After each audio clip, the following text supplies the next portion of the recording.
Good morning, good afternoon, good evening. जो भी जब ये वीडियो देख रहा है, मैं आनंद रैकवार पारस एजुवर्ल्ड में आपका स्वागत करता हूँ। बच्चों, पिछली क्लास में हमने महत्वपूर्ण पारिभाषिक शब्दावली को समझा था और मैंने आपको ये भी बताया था कि ये शब्दावली क्यों महत्वपूर्ण है, क्योंकि हमारी आज की क्लास और आने वाली जो भविष्य में क्लासेस हैं, उन सभी क्लासेस में मैं इन पारिभाषिक शब्दावलियों का प्रयोग करूंगा, तो वहां ये शब्द हमको दिक्कत ना दें, इसीलिए हमने सबसे पहली क्लास में पारिभाषिक शब्दावलियों को कंप्लीट किया था। अब आज की क्लास में हम व्यष्टि अर्थशास्त्र को प्रारंभ कर रहे हैं और व्यष्टि अर्थशास्त्र की हमारी जो सबसे पहली इकाई है, जिसका नाम है व्यष्टि एवं समष्टि अर्थशास्त्र का परिचय, इसको हम समझने वाले हैं। इस इकाई में से टोटल 5 नंबर का आपको क्वेश्चन आएगा। बहुत छोटी सी इकाई है और चैप्टर भी एक ही है और उसका नाम भी व्यष्टि एवं समष्टि अर्थशास्त्र का परिचय है। इस इकाई में टोटल 3 भाग हैं। पहला है अर्थशास्त्र एवं अर्थव्यवस्था, दूसरा है अर्थशास्त्र की केंद्रीय समस्याएं एवं उनका समाधान और तीसरा है उत्पादन संभावना वक्र। अब आज की क्लास में हम अर्थशास्त्र एवं अर्थव्यवस्था को समझेंगे और आज की ही क्लास में हम हम अर्थशास्त्र की क्या केंद्रीय समस्याएं हैं और उसका समाधान क्या है, ये समझने वाले हैं। तो आइए शुरू करते हैं। अब व्यष्टि एवं समष्टि अर्थशास्त्र के परिचय में हमारा जो पहला भाग है वो है अर्थशास्त्र एवं अर्थव्यवस्था। और अर्थशास्त्र एवं अर्थव्यवस्था ये दोनों ही हम डिटेल में महत्वपूर्ण शब्दावली में पढ़कर आ चुके हैं, तो यहाँ हम उसको समझने के लिए ज्यादा टाइम वेस्ट नहीं करेंगे। जस्ट मैं आपको एक रिकॉल करा देता हूँ कि हमने वहां क्या पढ़ा था, बाकी डिटेल में आप वहां जाके पढ़िएगा। तो अर्थशास्त्र में हमने क्या जाना था कि अर्थशास्त्र ज्ञान की वह शाखा है जिसमें मानवीय व्यवहारों का अध्ययन किया जाता है। और कौन से मानवीय व्यवहार? जिनका संबंध आर्थिक क्रियाओं से होता है। और ये आर्थिक क्रियाएं क्या होती है? आर्थिक क्रियाएं ऐसे क्रियाएं होती है जिनका संबंध धन कमाने से होता है। उदाहरण में हमने देखा था, जैसे एक शिक्षक द्वारा अपने विद्यार्थियों को पढ़ाना और उनसे फीस लेना, इन्हें हमने क्या बोला था? आर्थिक क्रियाएं। और ये मानव कर रहा है, तो मानव की ये आर्थिक क्रियाओं को ही हम क्या बोलते हैं? अर्थशास्त्र बोलते हैं। फिर हमने अर्थशास्त्र के 2 प्रकार पढ़े थे। एक था हमारा व्यष्टि अर्थशास्त्र, दूसरा था हमारा समष्टि अर्थशास्त्र। व्यष्टि अर्थशास्त्र को वैयक्तिक अर्थशास्त्र भी बोलते हैं और समष्टि अर्थशास्त्र को व्यापक अर्थशास्त्र भी बोलते हैं। व्यष्टि अर्थशास्त्र में हमने क्या देखा था कि ये ज्ञान की वह शाखा है, यह अर्थशास्त्र का वो प्रकार है जिसमें छोटे स्तर पर या एक व्यक्तिगत स्तर पर आर्थिक क्रियाओं का अध्ययन किया जाता है। उदाहरण में हमने देखा था, जैसे एक व्यक्ति की मांग मतलब व्यक्तिगत मांग, एक व्यक्ति की पूर्ति यानी व्यक्तिगत पूर्ति और एक व्यक्ति की आय मतलब व्यक्तिगत आय। समष्टि अर्थशास्त्र में हमने देखा था कि अर्थशास्त्र का वह प्रकार है या ज्ञान की वह शाखा है जिसमें बड़े स्तर पर मतलब सामूहिक रूप से हम आर्थिक क्रियाओं का अध्ययन करते हैं, तो उसे हम समष्टि अर्थशास्त्र बोलते हैं। जैसे उदाहरण में हमने देखा था, सामूहिक मांग जिसको समग्र मांग भी बोलते हैं, सामूहिक पूर्ति जिसको समग्र पूर्ति भी बोलते हैं, या सामूहिक आय समग्र आय जिसको राष्ट्रीय आय भी बोलते हैं। ये हमने देखा था अर्थशास्त्र और अर्थशास्त्र के प्रकार। फिर हमने जाना था अर्थव्यवस्था यानी क्या होती है। तो मैंने आपको बताया था अर्थव्यवस्था एक ऐसी प्रणाली या एक ऐसा सिस्टम है जिसमें एक देश की सभी व्यापारिक क्रियाएं, उत्पादन क्रियाएं एवं मुद्रा संबंधी क्रियाओं को संचालित एवं नियंत्रित किया जाता है। जैसे मैंने बताया था कि भारत है, तो भारत में व्यापार करने का तरीका, उत्पादन करने का तरीका और यहाँ की मुद्रा जो कि रुपए है, इनको नियंत्रित एवं संचालित करने का काम जहाँ होता है उसे ही हम क्या बोलते हैं? अर्थव्यवस्था बोलते हैं। और हर एक देश की अपनी अपनी अर्थव्यवस्था होती है। अब हम बात करते हैं अर्थव्यवस्था के प्रकार। तो हमने 3 प्रकार की अर्थव्यवस्था पढ़ी थी। पहले हमने पढ़ी थी बाजार अर्थव्यवस्था, जिसको हम एक और नाम से जानते थे, उसका नाम क्या था? पूंजीवादी अर्थव्यवस्था। दूसरी थी हमारी समाजवादी अर्थव्यवस्था, जिसका एक और नाम क्या था? नियोजित अर्थव्यवस्था। और तीसरी थी हमारी मिश्रित अर्थव्यवस्था। बाजार या पूंजीवादी अर्थव्यवस्था एक ऐसी अर्थव्यवस्था थी जिसमें जो आर्थिक क्रियाएं हैं उनका नियंत्रण एवं संचालन बाजार शक्तियों के द्वारा होता है। उदाहरण में हमने देखा था चीन की अर्थव्यवस्था। दूसरी हमने देखी थी समाजवादी या नियोजित अर्थव्यवस्था, मतलब ऐसी अर्थव्यवस्था जिसमें आर्थिक क्रियाएं हैं उनका नियंत्रण एवं संचालन सरकार के हाथ में होता है। जैसे उदाहरण के लिए हमने देखा था अमेरिका की अर्थव्यवस्था। तीसरा हमने देखा था मिश्रित अर्थव्यवस्था, मतलब ऐसी अर्थव्यवस्था जिसमें आर्थिक क्रियाओं का नियंत्रण एवं संचालन सरकार और बाजार दोनों शक्तियों के पास में होता है, तो उसे हम मिश्रित अर्थव्यवस्था बोलते हैं, जिसमें हमने उदाहरण में देखा था भारत की अर्थव्यवस्था। तीनों अर्थव्यवस्थाओं के अपने अपने उद्देश्य होते हैं। बाजार अर्थव्यवस्था में उद्देश्य होता है अधिकतम लाभ कमाना, समाजवादी जो अर्थव्यवस्था है उसका उद्देश्य होता है अधिकतम सामाजिक कल्याण करना, और मिश्रित अर्थव्यवस्था में दोनों ही उद्देश्य होते हैं, मतलब कि अधिकतम लाभ कमाना भी और अधिकतम सामाजिक कल्याण करना भी। तो इस तरीके से हमने अर्थव्यवस्था और अर्थशास्त्र ये दोनों के मीनिंग यहाँ देखे और इसका डिटेल में डिस्कशन हमने महत्वपूर्ण शब्दावली में करके आ चुके हैं, इसलिए हमने यहाँ टाइम वेस्ट नहीं किया। अगर आपको समझने में दिक्कत आई है तो आप महत्वपूर्ण शब्दावली वाला वीडियो देखें, उसके बाद फिर ये क्लास को शुरू करें। अब हम शुरू जो करने वाले हैं उसका नाम है अर्थशास्त्र की केंद्रीय समस्याएं एवं उनका समाधान। तो अर्थशास्त्र में केंद्रीय समस्याओं का अर्थ क्या होता है? केंद्रीय समस्याओं का अर्थ होता है अर्थशास्त्र की वो समस्याएं जो सबसे प्रमुख समस्याएं, सबसे केंद्र की समस्याएं। तो जब किसी अर्थव्यवस्था को उत्पादन का कार्य करना होता है, सही, उत्पादन क्या होता है बेटा, पिछला वीडियो सब कुछ उसी में मिलेगा। तो उत्पादन कार्य करना होता है तो उत्पादन कार्य करते समय उनको कुछ समस्याओं का सामना करना पड़ता है। तो अर्थव्यवस्था को उत्पादन करते समय जिन समस्याओं का सामना करना पड़ता है उसे ही हम अर्थव्यवस्था की केंद्रीय समस्याएं बोलते हैं, या अर्थशास्त्र की केंद्रीय समस्याएं भी आप इसे बोल सकते हो। अब सवाल ये आता है कि एक उत्पादन करने के दौरान अर्थशास्त्र में या एक अर्थव्यवस्था को किन किन समस्याओं का सामना करना पड़ता है, वो हम देखने वाले हैं। तो कुल मिलाके उत्पादन करते समय एक अर्थव्यवस्था को 6 समस्याओं का सामना करना पड़ता है। वो 6 समस्याएं कौन कौन सी है, अब एक के बाद एक हम देखते हैं। इन 6 समस्याओं को केंद्रीय समस्याओं के प्रकार भी कहा जाता है। तो केंद्रीय समस्याओं के कौन कौन से प्रकार हैं वो हम देख रहे हैं, जिसमें सबसे पहला प्रकार है क्या उत्पादन करें, दूसरा प्रकार है कैसे उत्पादन करें, तीसरा प्रकार है किसके लिए उत्पादन करें, चौथा प्रकार है संसाधनों का कुशलतम उपयोग कैसे करें, पांचवा प्रकार है पूर्ण रोजगार के स्तर की स्थापना कैसे हो, और छठवां प्रकार है आर्थिक विकास कैसे करें। ये 6 प्रकार एक के बाद एक हमको देखने हैं। तो चलिए, सबसे पहला जो आपका प्रकार है वो है उत्पादन क्या हो, मतलब क्या उत्पादन किया जाए। तो क्या उत्पादन किया जाए मतलब हम किस प्रकार की वस्तुएं बनाएं। तो किस प्रकार की वस्तुएं बनाएं मतलब वस्तुओं के भी प्रकार है, हाँ, वस्तुएं 2 प्रकार की होगी, एक होगी उपभोक्ता वस्तुएं, दूसरी होगी उत्पादक वस्तुएं। उपभोक्ता वस्तुएं मतलब ऐसी वस्तुएं जिसका एक उपभोक्ता उपभोग करता है, और दूसरी है उत्पादक वस्तुएं, मतलब ऐसी वस्तुएं जिनका एक उत्पादक अपने उत्पादन में प्रयोग करता है। ये जो उत्पादन में प्रयोग करने वाली वस्तुएं हैं मतलब उत्पादक वस्तुएं, इन्हें पूंजीगत वस्तुएं भी कहा जाता है। अब उपभोक्ता को कौन सी वस्तुएं उपभोग करता है, तो जैसे कपड़े, वो कपड़े पहनता है, इसे हम बोलेंगे कपड़ों का उपभोग करना, या रोटी या पिज्जा, तो ये वो चीजें खा रहा है या उपभोग कर रहा है, तो ये हुई हमारी उपभोक्ता वस्तुएं। दूसरी हमने देखी पूंजीगत या उत्पादक वस्तुएं, तो ये क्या होती है, जो उत्पादन में उत्पादक को क्या करना पड़ता है, उपयोग करना पड़ता है।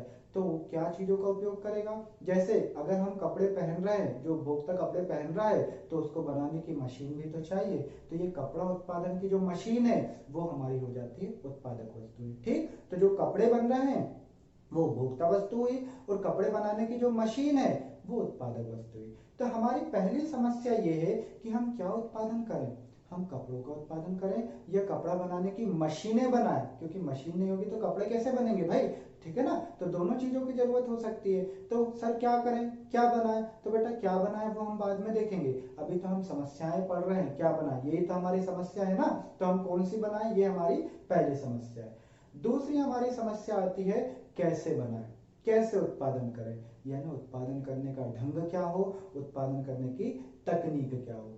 तो अर्थव्यवस्था में उत्पादन करने के लिए 2 ही प्रकार की तकनीक प्रयोग की जाती है, एक होती है श्रम प्रधान तकनीक, दूसरी होती है पूंजी प्रधान तकनीक। अब श्रम प्रधान तकनीक नाम ही है श्रम प्रधान, प्रधान मतलब महत्व, तो श्रम प्रधान तकनीक मतलब ऐसी तकनीक जिसमें आप श्रम को ज्यादा महत्व दोगे और मशीनों को कम महत्व दोगे।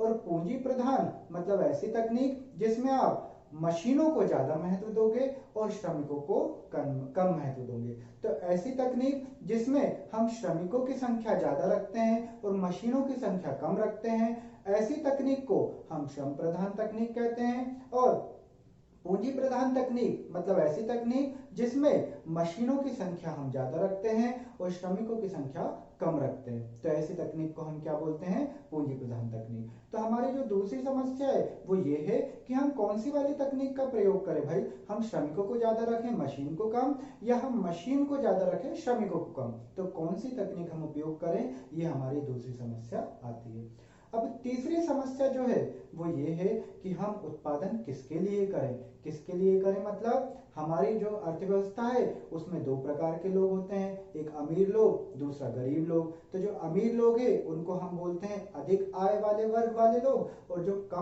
जो गरीब लोग हैं उनको हम बोलते हैं निम्न आय वर्ग वाले लोग। तो सवाल ये आता है कि हम किसके लिए उत्पादन करें, उच्च आय वर्ग वाले लोगों के लिए या निम्न आय वर्ग वाले लोगों के लिए हम उत्पादन करें।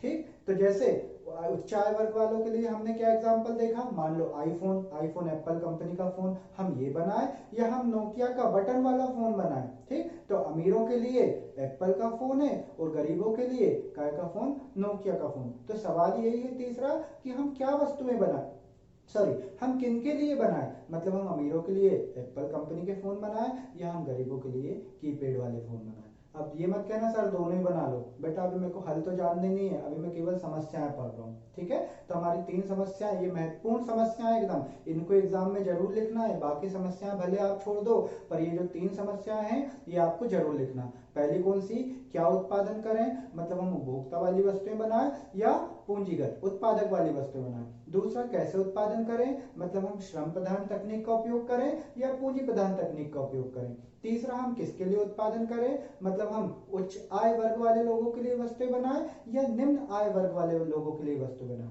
अब चौथी जो हमारी समस्या है वो है संसाधनों का कुशलतम प्रयोग कैसे करें।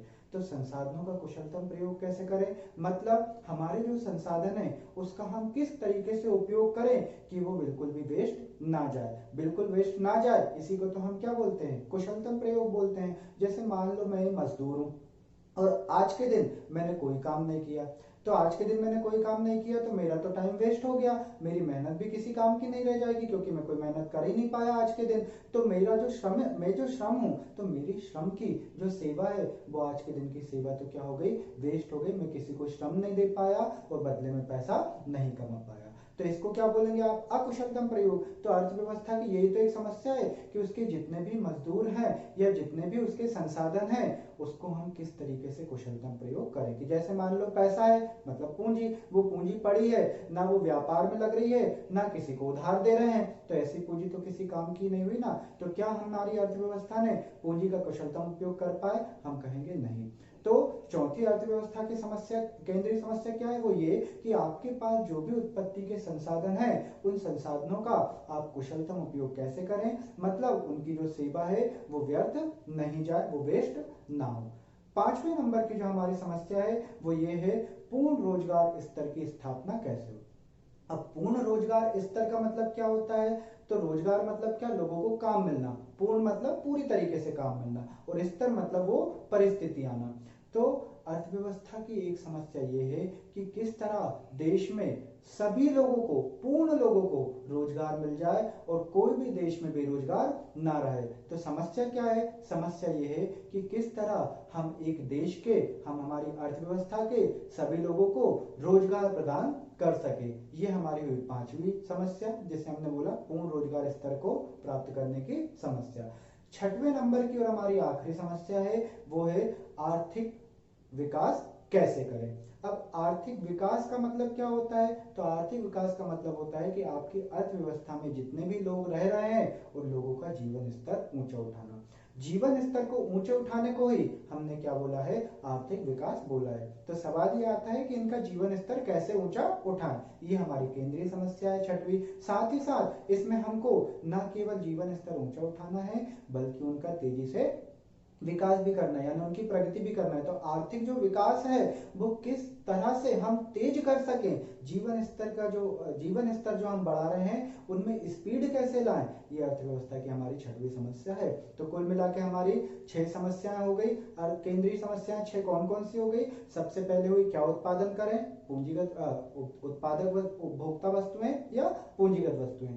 दूसरी समस्या हमारी क्या है? कैसे उत्पादन करें, उत्पादन का ढंग या तकनीक क्या हो, पूंजी प्रधान ले या श्रम प्रधान ले। तीसरी हमारी हुई किन के लिए उत्पादन करें, उच्च आय वर्ग वालों के लिए या निम्न आय वर्ग वालों के लिए। चौथा, संसाधनों का किस तरह कुशलतम उपयोग करें ताकि वो संसाधन हमारे वेस्ट ना जाए। पांचवी, पूर्ण रोजगार की स्थापना कैसे हो, मतलब कोई भी व्यक्ति बेरोजगार ना रहे। और छठवा, आर्थिक विकास कैसे करें और उसकी गति को कैसे बढ़ाएं, मतलब लोगों के जीवन स्तर में कैसे सुधार करें, कैसे उनको ऊंचा उठाएं और किस तरीके से उनकी तीव्र विकास हम कर सकें। अब अर्थव्यवस्था की केंद्रीय समस्याएं तो हमने देख ली, लेकिन सवाल आता है कि इन समस्याओं का हल क्या है, इनको हम कैसे सॉल्व करें। तो हम कैसे सॉल्व करें, इसके लिए तो हमें ये देखना पड़ेगा कि हमारी अर्थव्यवस्था कैसी है। अर्थव्यवस्था कैसी है मतलब अर्थव्यवस्था कौन से प्रकार की है, वो बाजार अर्थव्यवस्था है या वो नियोजित अर्थव्यवस्था है या फिर वो मिश्रित अर्थव्यवस्था है। तो जैसी अर्थव्यवस्था होगी, मतलब आपके देश में अर्थव्यवस्था मतलब जैसा सिस्टम होगा उसी के हिसाब से इन समस्याओं का हल निकलेगा। जैसे बाजार अर्थव्यवस्था या पूंजीवादी अर्थव्यवस्था, इसमें क्या था कि जो आर्थिक क्रियाएं हैं उनका नियंत्रण किसके हाथ में होता था, बाजार के हाथ में होता था। ठीक इसी तरह हमारी ये जो केंद्रीय समस्याएं हैं इनको हम किसको सौंप देंगे, हम बाजार को सौंप देंगे। बाजार अपने हिसाब से देखेगा कि क्या बनाए, कैसे बनाए, किन के लिए बनाए, ये सारी समस्याएं बाजार खुद देखेगा और खुद समझेगा।